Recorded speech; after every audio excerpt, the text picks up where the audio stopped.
હવે આપણે મેઝરમેન્ટ્સ લેતા જોયું, આપણે એનો ડ્રાફ્ટ બનાવ્યો, એના પરથી આપણે કપડું મૂકીને કટ કર્યું, બરાબર છે. હવે આપણે મેઇન પાર્ટ તરફ વળીએ, આપણે સ્ટિચિંગ કરશું. સ્ટિચિંગમાં આપણો શેપ ના બગડે ગલાનો, એટલે આપણે જે ગોલ પાર્ટ છે ત્યાં આપણે એક સિંગલ સ્ટિચ મારી દઈશું. મશીનમાં ખાલી આ એક લેશું, સિંગલ સ્ટિચ અહીંયા ગોલ ફરતું મારી દઈશું કે આપણો શેપ ના બગડે ગલાનો. બીજા પીસ પર બી આપણે એમ જ કરશું કે એક હાર્ટ ફિરાવી દઈશું મશીનનો, સિંગલના ઉપર. ને સ્લીવના ઉપર બી આપણે એમ જ કરશું કે આ જે ગોલ આકાર છે એ આપણો બગડે ના, એટલે એના પર સિંગલ મશીન ફિરાવી દઈશું.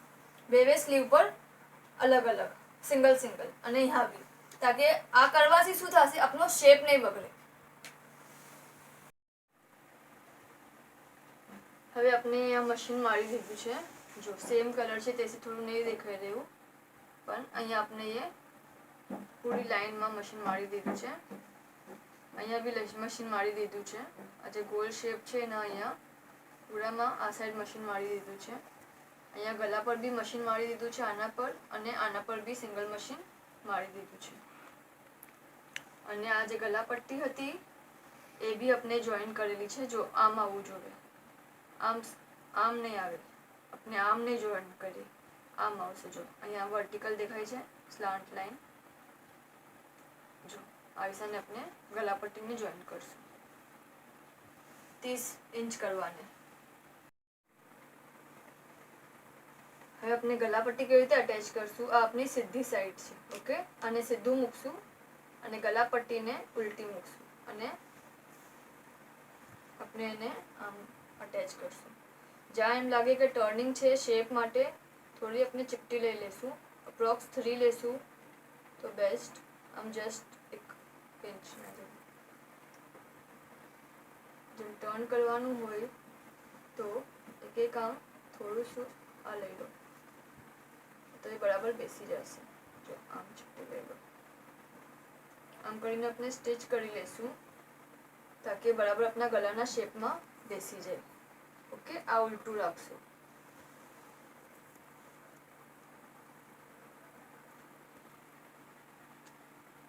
સેમ વે આના પર બી આપણે કરશું.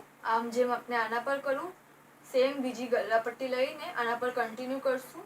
જેટલી એક્સ્ટ્રા હોય, જો એના જે બચી છે એક્સ્ટ્રા એ કટ કરી લેશું, ઓકે. આના પર બી આપણે આમ જ લગાવશું. સો બે વે પર આપણે સેમ વે લગાવશું. સીધું મૂકશું, એના પર ઉલટી ગલાપટ્ટી.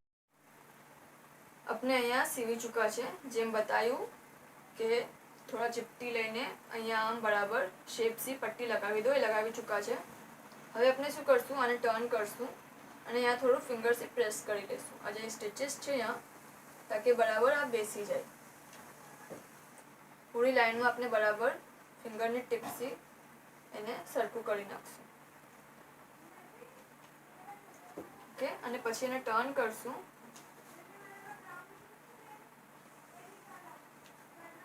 એને આમ કરશું અને આમ થોડું ફોલ્ડ કરીને બરાબર ગળું બરાબર બેઠવું જોઈએ, થોડું આમ ફોલ્ડ કરીને પિનઅપ કરી નાખશું અને હા સ્ટિચ લઈ લેશું. જો આમ આપણે પિનઅપ કરી નાખશું. બે પીસમાં આપણે સેમ વે કરશું. જો હમણાં બે પીસ અલગ અલગ છે, ઓકે. આ એક આ અને એક આ. હજી આપણે ફક્ત ગળું કરી રહ્યા છે આમ, અને અહીંયા આપણે સ્ટિચીસ લઈ લઈશું, મશીન ફરાવી દઈશું.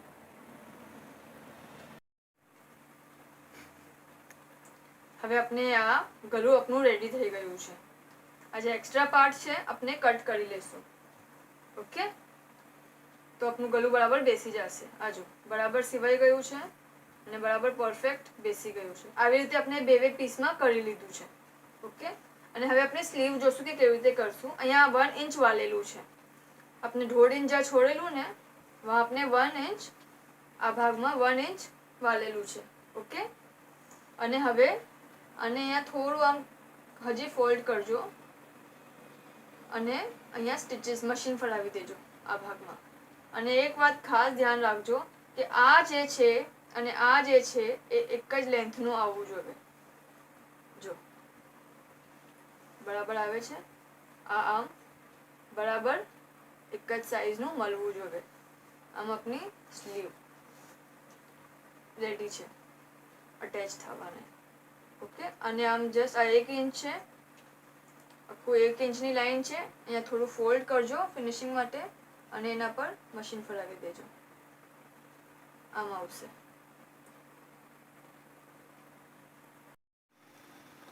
હવે આપણે જોઈન્ટ કરવાનું શરૂ કરશું. એ કેવી રીતે કરશું?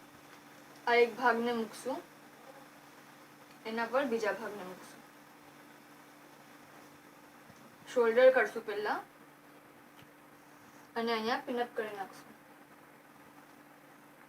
તો આપણને સીવવામાં આસાની થાય.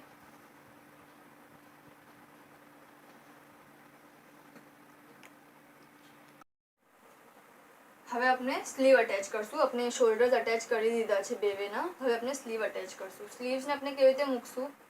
આપણી સ્લીવ છે આખી, એને આપણે આમ બંધ કરશું અને અહીંયા અટેચ કરશું. જો આ ભાગ ખુલ્લો છે, નીચેનો ભાગ જે છે એ નીચેના ભાગ સાથે અટેચ થશે, ઉપરનો ભાગ ઉપરના ભાગ સાથે અટેચ થશે અને અહીંયા આપણે આખી સ્લીવ સીવી લેશું.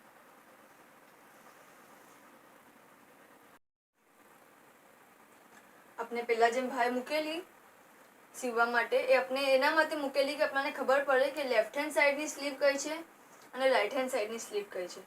હવે જ્યારે આપણે સમજમાં આવી જાય પછી આપણે 1 બાય 1 એક એક પાર્ટ લેશું. આ આપનું એક સ્લીવ છે, એને આપણે બરાબર આમ કરીને પ્રેસ કરશું અને એનો સેન્ટર નીકાળશું. ઓકે, જો એનું સેન્ટર છે. અહીંયા જે છે આપણે અહીંયા સીવેલા છે શોલ્ડર, વહાં મૂકી દઈશું, આમ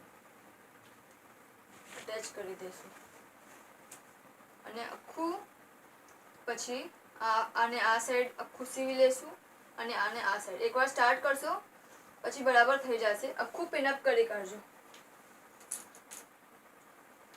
અગર ફર્સ્ટ ટાઈમ જ કરતા હોય તો બેસ્ટ કે આખું પિનઅપ કરી કાઢજો ડાયરેક્ટ કરવા કરતાં. ઓકે, આમ જો અહીંયા આખું પિનઅપ કરેલું છે, આમ આપણે આખું પિનઅપ કરી દઈશું તાકી આપણને સીવવામાં એકદમ ઇઝી થઈ જાય. ઓકે,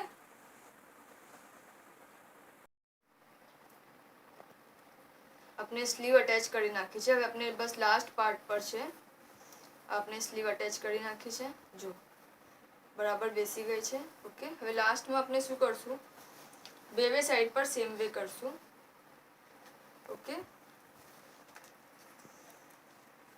આ જે આપણી સ્લીવ છે આપણે બરાબર અહીંયાથી પૂરું અહીંયા આમ લઈ લેશું. ઓકે, અને અહીંયા નીચેથી આપણે 3 ઇંચ છોડશું. 3 ઇંચ જેટલું આપણે છોડશું. જો મતલબ કે અહીંયાથી પૂરું સિલાઈ લઈ લેજો, અહીંયા આવીને સ્ટોપ થઈ જાજો અને 1 ઇંચ પર સિલાઈ લઈ લેજો. ઓકે, અહીંયા આપણે શું કામ છોડશું કે અહીંયા આપણે 1 ઇંચ પર ફોલ્ડ કરશું. 1 ઇંચ પર આમ ફોલ્ડ કરશું અને આમ ફિનિશિંગ માટે બરાબર અહીંયા સિલાઈ લઈ લેજો અને અહીંયા આટલું ખોલશું. આ કેમ ખુલ્લું રાખશું કે આટલું છે ને 2 ઇંચ જેટલું બેવે સાઈડ આમ ખુલ્લું રહેશે, આગળ પાછળ બેવે સાઈડ. આ આપનું રીધામાં પહેરવાનું ટી શર્ટ રેડી છે, આખું સિવાઈ ગયું છે. અહીંયા 2 ઇંચ ખુલ્લું રાખવાનું કીધેલું એ આમ છે. ઓકે, 2 ઇંચ ખુલ્લું છે અને આ આપનું રીધાનું પહેરવાનું ટી શર્ટ આપનું રેડી છે. આપની કંઈ બી કમેન્ટ્સ હોય, સજેશન્સ હોય, ડુ કમેન્ટ કરજો આ વિડીયોના ઉપર અને જે આગળ શીખવું છે એ બી હમારે કહેતા રહેજો. ઇન્શાલ્લાહ જલ્દી શીખવાની કોશિશ કરશું. મોલાની દુઆ છે.